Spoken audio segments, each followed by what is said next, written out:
Assalamualaikum warahmatullahi wabarakatuh. Sahabat subscriber dimanapun Anda berada, semoga selalu sehat dan selalu berpikir positif. Kembali lagi kita akan membahas terkait dengan Ibu Pertiwi, terkait dengan Ibu Tri Risma hari ini. Ibu Tri Risma hari ini memang menarik. Setelah beliau menjawab cibiran dan sindiran dari politisi-politisi partai PKS, partai Gerindra, dan beliau buktikan tunawisma, pengamen, dan yang dijumpainya saat belusukan di Tamrin dan Sudirman dan di lingkungan kementerian yang akhirnya sekarang bekerja di perusahaan BUMN. Saat ini Bu Risma juga menjawab dengan sebuah tindakan. Bu Risma naik ojek ke Sumedang. Kenapa ke Sumedang? Karena tanggal 9 kemarin Indonesia sedang berkabung. Di Kabupaten Sumedang ada bencana tanah longsor pada tanggal 9 Januari 2021. Dan Bu Risma datang ke sana tanggal 10, satu hari setelah terjadi longsor. Negara betul-betul hadir. Ibu Pertiwi betul-betul hadir ke tengah masyarakat yang sedang berkabung. Hadir dengan membawa solusi, hadir dengan memberi semangat untuk tetap optimis, berpositif thinking untuk bisa membantu saudara-saudara kita yang ada di Sumedang. Lah, apakah ini juga akan nanti dianggap sebagai sebuah pencitraan? Kalau kemudian dianggap sebagai sebuah pencitraan oleh kelompok-kelompok mereka, menurut saya sih sah-sah saja. Dan alangkah baiknya kalau politisi-politisi juga mengumbar pencitraan, turun ke lapangan, membantu masyarakat, hadir ke tengah masyarakat.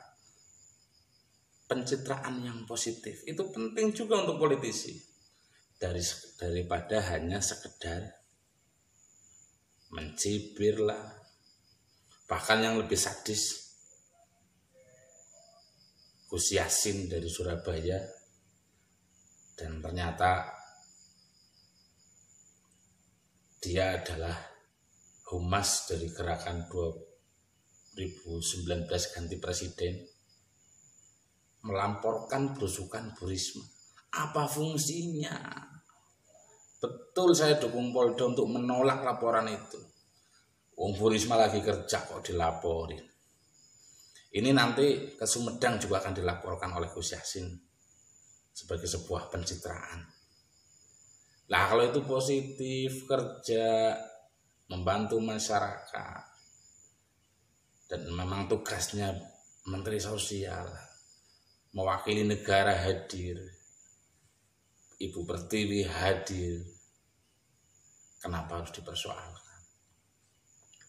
Inilah pelajaran kita, dan mari kita selalu kedepankan positive thinking. Bu Risma adalah sosok teladan kita hari ini. Beliau seorang wanita, tapi mau hadir di tengah-tengah masyarakat yang sedang berkabung, di tengah hujan yang mengguyur tubuhnya, tak patah arang untuk tetap hadir mewakili negara.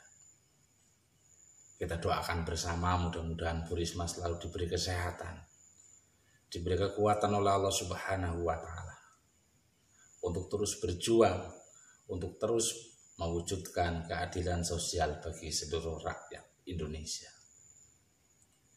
Dan khusus ini kami pesan untuk Bapak Hidayat Nur Wahid yang kemarin mencibir Bu Risma. Belusukan Bu Risma dicibir, Bu Risma kerjasama dengan KPK dicibir. Alangkah baiknya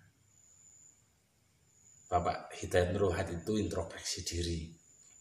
Bapak itu kan dikenal sebagai politisi yang memiliki keilmuan keagamaan yang cukup, atau sering dengan berpose sebagai seorang ulama. Ulama tentunya tahu, dapat memahami bahwa belajar itu kepada siapapun boleh. Karena ada satu ajaran penting dari agama itu sendiri. Undur mangkola walatandur mangkola. Lihat apa yang dia sampaikan, jangan melihat siapa yang menyampaikan. Dan hari ini Bu Risma yang menyampaikan atau saya yang menyampaikan. Jangan dilihat orangnya. Jangan merendahkan kapasitas keilmuan siapapun, termasuk Bu Risma. Jadikanlah Bu Risma pelajaran untuk politisi. Kalau kemudian itu dianggap sebagai sebuah pencitraan, yang lain boleh bikin pencitraan yang baik, yang positif untuk kemajuan Indonesia, untuk kemakmuran di seluruh rakyat Indonesia. Itu yang pertama. Yang kedua, buat Bapak Hidayat Nur Wahid, sekedar mengingatkan bahwa orang alim bisa masuk surga karena ilmunya. Orang alim juga bisa masuk neraka karena ilmunya. Orang miskin bisa masuk surga karena kemiskinannya. Juga bisa masuk neraka karena kemiskinannya. Orang kaya bisa masuk surga karena hartanya, tapi juga bisa menjadi masuk neraka karena hartanya. Orang berilmu bisa masuk surga karena ilmunya, juga bisa masuk neraka karena ilmunya. Pejabat bisa masuk surga karena jabatannya, tapi juga bisa dilaknat, masuk neraka karena jabatannya. Itu mungkin yang Bapak Hidayat Nur Wahid lupa. Bapak HNW lupa bahwa semua orang punya kedudukan yang sama. Yuladu alal fitrah, lahir dalam keadaan suci. Dan tidak ada yang menjamin bahwa yang lebih alim akan masuk surga. Yang lebih banyak pengetahuan agamanya akan masuk surga. Yang kaya raya akan masuk surga. Yang punya jabatan tinggi akan masuk surga. Tapi semua orang punya hak yang sama untuk bisa masuk surga. Dan semua orang punya hak yang sama juga dapat masuk neraka.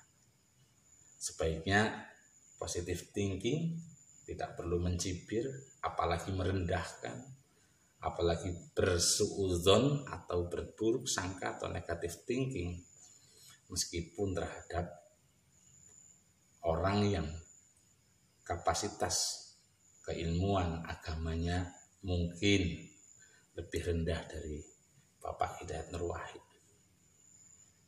Mungkin itu, mudah-mudahan ini menjadi satu pencerahan untuk seluruh rakyat Indonesia, untuk kemajuan bangsa kita, untuk lebih banyak mengedepankan positive thinking, berbaik sangka kepada siapapun. Dan kita support terus kerja keras Bu Tri Risma hari ini, kerja keras Ibu Pertiwi yang digerakkan oleh hati. Saya percaya bahwa Bu Tri Risma hari ini tidak hanya sekedar karena Menteri Sosial, tapi beliau memang memiliki hati yang kuat, hati yang teguh untuk selalu bermanfaat bagi sesama, untuk selalu bermanfaat bagi manusia lainnya. Dan kesempatan menjadi Menteri Sosial menjadi kesempatan besarnya untuk terus bisa membantu masyarakat, membantu negara, memperjuangkan yang memang harus diperjuangkan. Selamat sekali lagi kepada Putri Risma hari ini, tetap semangat, dan saya sampai hari ini dan sampai 2004 nanti, mudah-mudahan Putri Risma hari ini menjadi pemimpin kita, menjadi presiden di 2024. Assalamualaikum warahmatullahi wabarakatuh.